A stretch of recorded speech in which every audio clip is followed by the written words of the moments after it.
আলবাত আলবাত তুমি জানো সূর্যর পালানোর পেছনে তোমার মদত আছে, তাই না? হ্যাঁ, সূর্য আমাদের কাউকে পেল না ফোনটা চার্জে দেওয়ার জন্য, শুধু তোমাকেই পেলো। আমরা কি মরে গেছি নাকি? হ্যাঁ, এই শোনো, এইসব ভ্যান তারা ছাড়ো তো, তাড়াতাড়ি বলো সূর্য কোথায় আছে। জানি না, আমি বলছি তো আপনাদের, আমি সত্যিই জানি না। শুধু শুধু ওকে চাপ দিয়ে কোনো লাভ নেই। শখ যদি জানতো যে সূর্য কোথায় আছে তাহলে ঠিক বলে দিত। হ্যাঁ কর্তাবাবু, সোহাগ মিথ্যা কথা বলে না, আমি ওকে সেই শিক্ষাই দিয়েছি। সেই শিক্ষাই দিয়েছি, নিজে ক অক্ষর গোমাংস ওনাকে শিক্ষা দেবে। ময়ূরাক্ষী, তুমি একটু থামো। সূর্য কোথায় তোরা জানিস? দাদাই তো রুমেই ছিল। না না, সূর্য এখন রুমে নেই, এই গোটা বিয়ে বাড়িতে নেই, এমনকি পৃথিবীতেও নেই। হোয়াট? না, হোয়াট আই মেন্ট হচ্ছে যে পৃথিবীতে আছে, পৃথিবীতে আছে, কিন্তু কোথায় আছে, কোনখানে লুকিয়ে আছে সেটা আমরা কেউ জানি না, আমরা কেউ খোঁজই পাচ্ছি না। কিন্তু এই সোহাগ সেটা জানে। হ্যাঁ, বলো তাড়াতাড়ি বলো, সূর্য কোথায় আছে বলো তো তাড়াতাড়ি।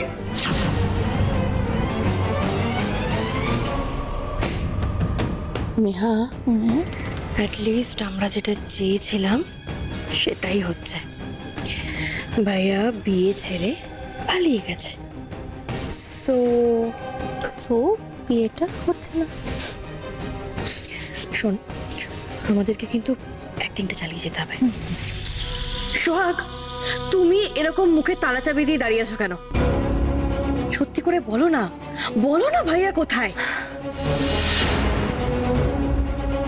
আমি জানি না, বিশ্বাস করুন, আমি যদি জানতাম আমি আপনাদের সকলকে বলে দিতাম। আমি সত্যিই জানি না, বিশ্বাস করুন আমায়, বিশ্বাস করুন। বিশ্বাস করার মতো কোনো জায়গা কি তুমি রেখেছো সোহাগ?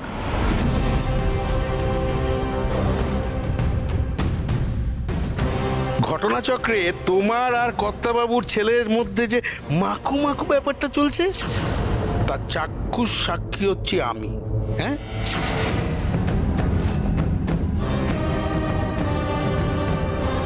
কি বলছো কি মতি? যা বলেছি ঠিক বলেছি। আমি নিজে চোখে দেখেছি তোমার মেয়ে আর কর্তাবাবুর ছেলে লীলা করছে, লীলা লীলা। মতি কাকা, সোহাগ, গলার জোরে সত্যিটাকে চেপে রাখা যায় না। আমি ভেবেছিলাম কাউকে কিছু বলবো না, চুপ থাকবো, কিন্তু এনারা যেভাবে ছেলেকে খুঁজছে না, তারপরে না সত্যিটা বলতে বাধ্য হলাম। মতি কাকা যা বলছে একটা কথাও ঠিক বলছে না, বিশ্বাস করুন আমায়, সমস্ত কথা মিথ্যে কথা বলছে। মতিলাল, সোহাগকে নিয়ে আমার ছেলেকে জড়িয়ে তুমি যে বিশ্রী ইঙ্গিত করছো, তুমি যদি অতিথি না হতে না, তাহলে এক্ষুনি আমি তোমাকে ঘাড় ধাক্কা দিয়ে বার করে দিতাম। না না, আমাকে ঘাড় ধাক্কা দিয়ে বের করতে হতো না। আপনার ছেলের আর সোহাগের ওই ফষ্টি নষ্টি দেখে আমি চুপচাপ গায়ে ফিরে যেতাম, কিন্তু পরে ভাবলাম যে বিয়েটা কার? আপনার ছেলের। বউ নিয়ে সুখে সংসার কে করবে? আপনার ছেলে। তাহলে সোহাগের কি হবে? সোহাগ তো আমার গ্রামের মেয়ে, গ্রামের মেয়ে মানে আমারও মেয়ে, তাই আমার ওর প্রতি একটা কর্তব্য আছে, তাই আমি প্রতিবাদ করলাম। মিথ্যে মিথ্যে মিথ্যে, সব কথা মিথ্যে বলছে মতি। ও যা বলছে কর্তাবাবু, ও তার প্রমাণ দেখাতে পারবে তো? জি জি জি জি জি গোপাল, এটা তুমি কি বললে? এটা কি রাধাকৃষ্ণের লীলা যে ফটো তুলে রাখবো? এটা তো কেচ্ছা। আরে বাবা, মনিবের সাথে ঝিয়ের ইন্টু মিন্টু তার ছবি কেউ তোলে? যাই হোক, বাদ দাও। ম্যাডাম, আপনি না ঠিকঠাক লাইনে যাচ্ছেন। ওই সোহাগকে আটটু চাপ দিন, দেখবেন গল গল করে সব সত্যি কথা বেরিয়ে আসবে। কিছু মনে করবেন না কর্তাবাবু, আমি অতিথি হয়েও এতগুলো কথা বললাম, কারণ হচ্ছে আমরা এক গায়ের লোক। বিপদে আপনার পাশে দাঁড়ানোটা আমার কর্তব্য, আমি কর্তব্যটা পালন করলাম। এবার আমি আসি। হ্যাঁ, হ্যাঁ, দয়া করে এবার এসো।